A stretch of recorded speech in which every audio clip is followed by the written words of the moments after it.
Hello and welcome to pmclounge.com. Today we are talking about the develop project management plan process. This is the second process in your PMP course where of course it is part of the integration management knowledge area itself. Let's try to understand what this process is all about. As always, if you're into reading articles, first link in the description is going to take you to an article on this topic over at our official website pmclounge.com, so you can check that out. Also, second link is going to be an entire playlist of every single video that we have done on integration management knowledge area. So two important links, check them out whenever you feel like. For now, let's get started and understand the process known as develop project management plan. A quick reminder to like this video because that seems to be the only way YouTube is going to let you know every time we upload a new video. Okay, so let's talk about the process. Develop project management plan. Now, like I said, this is the second process in your PMP courseware. The first one was develop project charter. And once you're done with the project charter, the next step is to create the project management plan. This is the PGKA mapping. So we've already talked about develop project charter. The second link in the description, that is a playlist of all the videos that we have done on integration management knowledge area that is going to basically have all the videos covering all these processes. Right now we are talking about develop project management plan process, which falls in the planning process group. So a good question to start this topic with is to understand the basic difference between project charter and project management plan. We've already talked about project charter, second link in the description. Do check that playlist out. In fact, I will drop another link, third link in the description that is going to take you directly to the video on project charter, the develop project charter process. So the difference between the two is that project charter is a document that you create once while initiating the project. So this is something that is created only once, and project charter is a very high level document. It does not change too often. In fact, it is very rare that during the course of the project charter gets changed.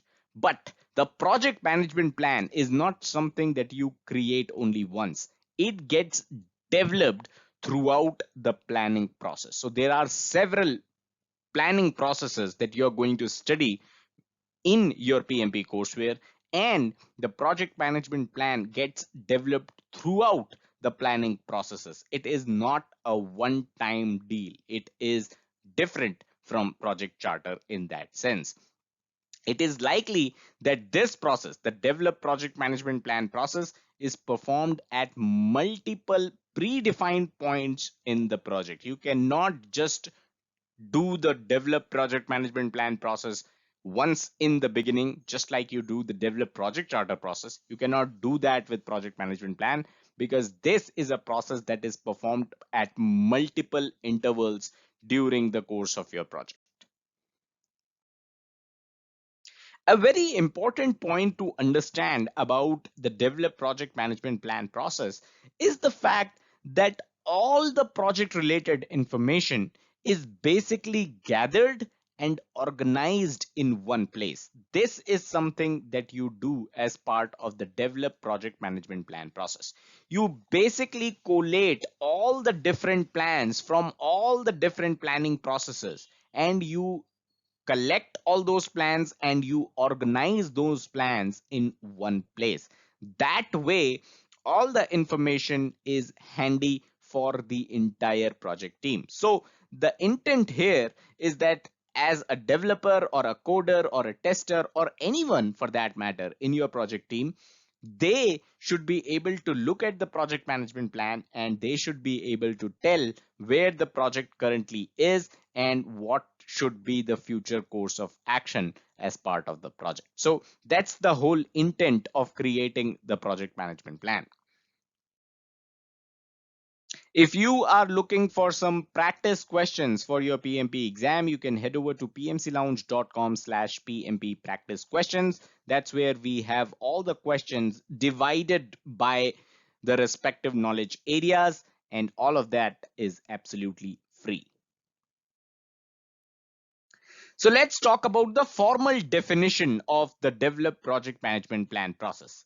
The process of defining, preparing, and coordinating all plan components and consolidating them into an integrated project management plan. That is what you do in the develop project management plan process. I'd like to repeat here.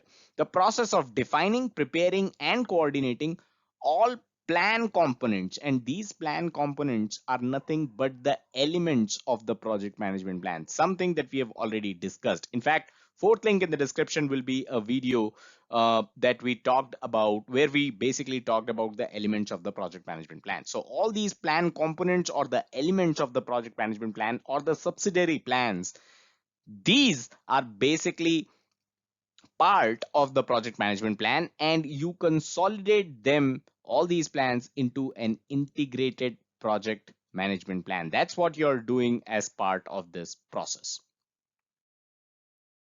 We can now look into the inputs, tools, and techniques and outputs of this process, but I would like to remind you that PMP exam is not a test of your memory. You need not memorize all the inputs, tools, and techniques and outputs in order to clear the PMP exam. And that's something I like to remind every time we discuss inputs, tools, and techniques and outputs. And typically we don't even discuss them because these are not as important as the understanding of project management concepts is for your PMP exam. Nonetheless, for this video, we are looking into the inputs. So the inputs are project charter, outputs from some other processes, which are basically the plans that are outputs from different processes, something that we talked about in the previous slide as well. The subsidiary plans, that is what we are referring to when we say the outputs from other processes. We have discussed them in the elements of the project management plan video, so that is something which is linked in the description below. EEF and OPA are of course two major inputs in most of the processes that you are going to come across. We have already discussed them. These videos are linked in the playlist, the second link in the description below. Let's talk about the tools and techniques that are used in this process. So it includes expert judgment, it includes data gathering techniques like brainstorming, checklists, focus groups, interviews, interpersonal and team skills, meetings. So all these are the tools and techniques that are used as part of this process. We have already discussed them, and the separate videos on these tools and techniques will be available in the description below as well. So do check them out. Let's talk about the outputs of this process, or shall I say the only output of this process, which is the project management plan. And we have talked about project management plan in detail in several other videos, which of course will be linked in the description below. Videos like the overview of the project management plan. We've talked about the top 5 basics that you should know about the project management plan. And we've also discussed the elements of the project management plan, which are basically the sub plans or the subsidiary plans that are outputs of other planning processes. So we've already talked in detail what project management plan is, and that is the sole output of the develop project management plan process. Question for this video: which document changes more often, project charter or project management plan, and why? Now, I answered this question in the beginning itself, but I would definitely like to know your reasoning for your answer. If you say that project management plan is the document that changes more often, then why does it change more often? Definitely looking forward to your answers. Do drop them in the comments below. So that is all that we had in this video. Do hit the like button if you got value out of it. If you learned something new, subscribe to the channel and hit the bell icon to stay notified every time we upload new content. Also, don't forget to check out the website pmclounge.com, your number one free PMP resource. Thank you.